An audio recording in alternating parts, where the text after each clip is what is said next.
Aujourd'hui, la chirurgie de la presbytie représente plus de la moitié des traitements réfractifs en France. Il y a 15 ans, on n'opérait que des myopes, on opérait peu de presbytes. Aujourd'hui, on a l'arsenal thérapeutique qui permet de traiter ces presbytes de façon efficace et de façon satisfaisante, encore une fois, tout en sachant qu'on ne redonne pas la vue qu'on avait à 20 ans. La presbytie, qu'est-ce que c'est d'abord? La presbytie, c'est une baisse du pouvoir d'accommodation du cristallin. C'est-à-dire que la lentille qui est à l'intérieur de l'œil, qu'on appelle le cristallin, ne permet plus de faire l'autofocus entre vision de loin et vision de près. Cette perte d'accommodation, aujourd'hui, on ne peut rien y faire. On ne sait pas la corriger. Par contre, on a plusieurs techniques pour la compenser. Donc tous les traitements de la presbytie vont compenser cette baisse de déformabilité du cristallin avec le temps, qui survient le plus souvent, comme tout le monde le sait, vers 45 ans en moyenne. Un peu plus tard pour les myopes, un peu plus tôt pour les hypermétropes.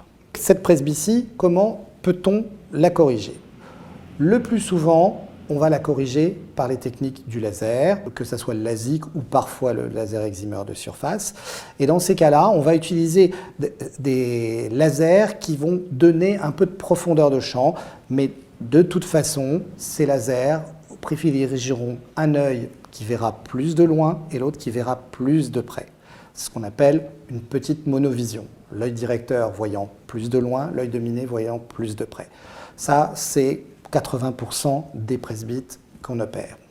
Parfois, les presbytes, on va les opérer quand ils sont plus avancés en âge, au-delà de 50, 55 ans, on pourra les opérer en changeant leur cristallin. Le gros avantage du changement de cristallin, c'est de pouvoir corriger vision de loin et vision de près sur chaque œil. Alors que dans la chirurgie au laser de la presbytie, on corrige un œil qui voit plus de loin, l'autre qui voit plus de près. Dans le changement de cristallin, les deux yeux verront à peu près la même chose. L'inconvénient du changement de cristallin, c'est qu'on enlève le cristallin naturel et qu'on met un cristallin artificiel. C'est beaucoup plus définitif et que c'est pas à proposer à quelqu'un qui débute sa presbytie. On fait ça à quelqu'un qui a plutôt 50, 55 ans.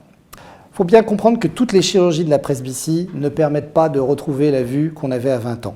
Non, ça, il ne faut pas se leurrer, comme je disais, on ne peut pas redonner la vue qu'on avait à 20 ans, on ne peut pas redonner la déformabilité au cristallin, on compense les effets. Ça veut dire aussi qu'on va corriger à un instant donné, mais surtout dans la chirurgie au laser, on va corriger pour cet instant donné, mais la vue va continuer d'évoluer. Et comme la presbytie continue d'évoluer avec le temps entre 45 et 60 ans, on ne peut pas corriger pour 15 ans. Et en gros, une chirurgie au laser de la presbytie, c'est 5-7 ans en moyenne. Alors que quand on corrige une presbytie avec des implants en changeant le cristallin, c'est beaucoup plus définitif. Et à ce moment-là, on peut espérer que ça sera minimum 15 ans. En guise de conclusion sur ce chapitre de la chirurgie de la presbytie, je vais vous parler de moi. J'ai 51 ans. Et comme tout le monde, malheureusement, j'ai eu à subir le vieillissement de mon cristallin à partir de 45 ans. J'ai commencé le soir à fatiguer, à ne plus pouvoir lire le journal, à ne plus pouvoir travailler sur ordinateur. Et puis j'en ai eu très vite assez. J'ai jamais voulu vraiment porter de lunettes parce que je les perdais tout le temps, je les cherchais tout le temps, donc ça m'a très vite assommé. Donc je me suis fait opérer à 46 ans. Depuis, je ne porte plus de lunettes, je peux relire, je peux lire mes SMS, je peux lire mes mails sur mon smartphone et j'en suis très heureux. J'ai maintenant 51 ans, ma vue évolue un tout petit peu, mais c'est encore tout à fait confortable. Je sais que j'aurai besoin d'une retouche dans les 2-3 ans, hein, comme je l'ai déjà précisé, une chirurgie de la presbytie au laser, c'est 7-8 ans grand maximum, mais j'en suis très content et j'ai aucune appréhension à refaire une retouche. Je sais que ça se passera tout aussi simplement que la première fois par un LASIK, tout ce qui est plus classique.